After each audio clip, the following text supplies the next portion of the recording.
नमस्कार दोस्तों आज हम बात कर रहे हैं क्लास 12 की चैप्टर नंबर 3 बायोलॉजी, जो कि मानव जनन की हम बात करते हैं। तो मानव जनन में जीव जनन कैसे करते हैं मैं आपको बता चुका था। मैं आज आपको बताने जा रहा हूं कि आखिरकार मानव जनन कैसे करता है। Reproduction in human. तो रिप्रोडक्शन इन ह्यूमन, मानव में जनन या मानव जनन कैसे होता है, इसके बारे में हम बात करेंगे। पहले तो हम बात कर रहे हैं पुरुष जनन तंत्र, तब उसके बाद में बात करेंगे मादा जनन तंत्र। ध्यान दीजिएगा दोस्तों, ये यूपी बोर्ड में पूछे जाने वाले अच्छे क्वेश्चन हैं और हर बार भी आता है और अच्छा क्वेश्चन बन के आता है इससे दोस्तों। तो ध्यान दीजिएगा, मैं आपको एक अच्छा चीज़, अच्छे सिम्टम से मैं आपको मतलब बहुत बड़ी चीज़ें मैं थोड़े में आपको बता दूंगा, ताकि आप जब एग्ज़ाम हॉल में बैठें तो आपको टाइम न लगे दोस्तों, ताकि आप अच्छे से कर जाएं। और ध्यान दीजिएगा दोस्तों, हमारे चैनल को सब्सक्राइब करें और लाइक करें, जिससे आपके मोबाइल पे हमारा वीडियो आप तक पहुंचता रहेगा दोस्तों। तो ध्यान दीजिएगा दोस्तों, यहाँ मानव के जनन में ध्यान दीजिएगा, ये पुरुष जनन तंत्र है, ये पुरुष जनन तंत्र है, पुरुष का सिस्टम है। आप जानते हैं ये विरसण कोष है। आप जानते हैं दोस्तों, इसे हम क्या बोलते हैं? विरसण बोलते हैं। क्या बोलते हैं? विरसण। टेस्टिस बोलते हैं, टेस्टिस। चाहे विरसण बोलो तो विरसण के अंदर क्या होते हैं? विरसण कोष होते हैं। तो विरसण की हम बात करते हैं, यानी इस विरसण में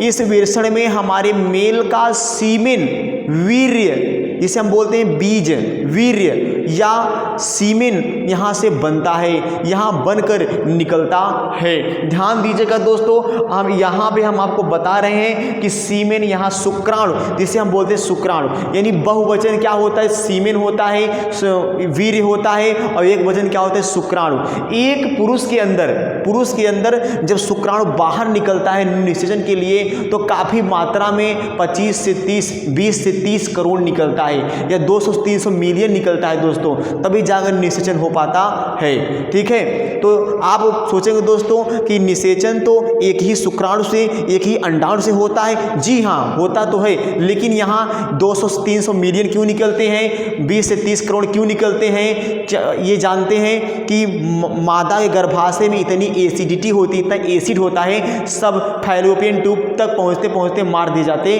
हैं। तो ध्यान दीजिएगा, यहाँ दोस्तों, यहाँ ये विरसण है और विरसण कोष है। ध्यान दीजिएगा, अब यहीं से विरसण बाहर आता है, यहीं से विरसण दोनों साथ में निकलकर बाहर आते हैं। ये पेनिस है, इसे हम शिश्न बोलते हैं, इसके द्वारा बाहर निकल जाते हैं। ध्यान दीजिएगा दोस्तों, विरसण कोष का तापमान, शरीर के तापमान से विरसण कोष का तापमान, जो विरसण कोष होता है, इसको बाहर क्यों रखा गया? प्राकृतिक इसे बाहर क्यों बनाया? क्योंकि इसका तापमान शरीर के तापमान से 2 से 2.5 डिग्री सेंटीग्रेड होता है। इस शरीर के अंदर रहेगा तो सीमेन का निर्माण नहीं हो पाएगा, सीमेन नहीं बन पाएगा। ध्यान दीजिएगा, इसकी लंबाई, अगर हम विरसण की लंबाई बात करेंगे, टेस्टिस की लंबाई की बात करेंगे, तो ये दोस्तों इसकी लंबाई जो होती है 4 से 5 सेंटीमीटर क्या होती है? लंबाई होती है, 4 से 5 सेंटीमीटर। अगर इसकी हम बात कर लें तो यहाँ पे 4 से 5 सेंटीमीटर, 4 से 5 सेंटीमीटर लंबाई होती है। अगर हम चौड़ाई की बात कर लें, ये विड्थ की बात कर लें, अगर हम चौड़ाई की बात कर लें तो 2 से 3 सेंटीमीटर होती है। ध्यान देते हैं, अब इसमें अगर हम विरसण को चाकू से काटा जाए, विरसण को चाकू से काट कर अगर इसको एक्सरे से देखा जाए, अगर इसको हम माइक्रोस्कोप से देखा जाए या एक्सरे से देखा जाए, तो अच्छे से आपको 250 कच, यानी 250 कच, छोटे छोटे विरसण के अंदर छोटे छोटे 250 कच होते हैं, जिसे हम बोलते हैं पाली बोल सकते हैं, या हम कच्छ भी बोल सकते हैं। तो विरसण कोष के अंदर छोटे छोटे 250 कच होते हैं, और एक कच को हम क्या बोलते हैं? विरसण पालिका बोलते हैं। इसको हम विरसण पालिका, इसी छोटे विरसण के अंदर विरसण पालिकाएं, छोटे छोटे विरसण पालिका होती है, जिसको बोलते हैं टेस्टिकुलर लेब्यूल्स बोलते हैं। इनकी जो संख्या होती है 250 इसमें होती है और 250 इसमें होती है। ध्यान दीजिएगा, तो इस प्रत्येक विरसण पालिका के अंदर प्रत्येक यानी 250 वृषण पालिका होती है। एक एक पालिका की मैं बात कर रहा हूँ। 250 वृषण पालिका के अंदर क्या होता है, ये अति कुंडलित, इतना कुंडलित हो जाएगा। कुंडलित, कुंडल का मतलब ये होता है कि स्प्रिंग है, एक स्प्रिंग क्या होता है, इस प्रकार से मोशन करता है जिग-जैग, तो राउंड राउंड करके आता है। तो लंबे वाले तार को हम स्प्रिंग जब बनाते हैं तो इतना छोटा हो जाता है, तो उसको हम क्या बोलते हैं, अति कुंडलित हो जाना। तो यहाँ पर इतना बार बार पाइप बार बार कुंडलित होती है। जैसे कि चाउमीन को अगर हम रख देते हैं प्लेट में तो लंबी वाली चाउमीन उसी में एक ही इतने में मुड़ जाता है, तो इसे हम बोलते हैं अति कुंडलित हो जाना। तो ध्यान दीजिएगा, प्रत्येक वृषण पालिका के अंदर से 1 से लेकर 3, मैंने कहा कि प्रत्येक वृषण पालिका के अंदर 1 से लेकर 3, यहाँ 1 2 3, 1 से लेकर 3 अति कुंडलित शुक्रजनक नलिकाएं, जिसे हम शुक्रजनक नलिकाएं, इसे हम शुक्रजनक नलिकाएं कहते हैं। शुक्रजनक नलिकाएं यानी सेमिनिफेस ट्यूब्यूल्स होती हैं, यहीं पर शुक्राणु पैदा किया जाता है। यानी शुक्रजनक नलिकाओं में इसके अंदर होता है सेमिनिफेस ट्यूब्यूल्स होते हैं, यहीं पे जो शुक्राणु होते हैं पैदा किए जाते हैं, बनाए जाते हैं। बनाता कौन है, वृषणकोष बनाते हैं, और वृषण पालिकाओं में वो शुक्राणु बनकर वो भर जाते हैं। ध्यान दीजिएगा दोस्तों, जब क्या होता है, अब विवरण कैसे बाहर आता है, ये सबसे इंपॉर्टेंट है। कई बार ये तो नीट में भी पूछा गया क्वेश्चन है, नीट में टीजीटी पीएचडी में पूछा गया क्वेश्चन है दोस्तों, कि आखिरकार विषाणु जो विषण के द्वारा, मतलब कि हम ये कह सकते हैं जो शुक्राणु होते हैं, जो वीर्य होते हैं, जो स्पर्म होते हैं, वो बाहर कैसे निकलते हैं, इसके बारे में बात करते हैं दोस्तों। बाहर निकलने के लिए उनको 4 चैम्बर से चलकर पड़ना पड़ता है। यानी हमारे कहने का मतलब है कि उनका 4 रास्ता होता है। विषण को बाहर निकलने के लिए 4 रास्ते होते हैं। ध्यान दीजिएगा, मैं आपको बताया कि जो विषण होता है, जो सीमेन होता है, सीमेन कहाँ पे बनता है, तो विषण शुक्रजनक नलिकाओं में बनता है। ठीक है, शुक्रजनक नलिकाएं में बनते हैं जो यहाँ होती है। ठीक है, अधिविषण कहो, शुक्र नलिकाओं कहो, तो यहाँ पे होती है, वहीं पे स्पर्म बनता है इसके अंदर।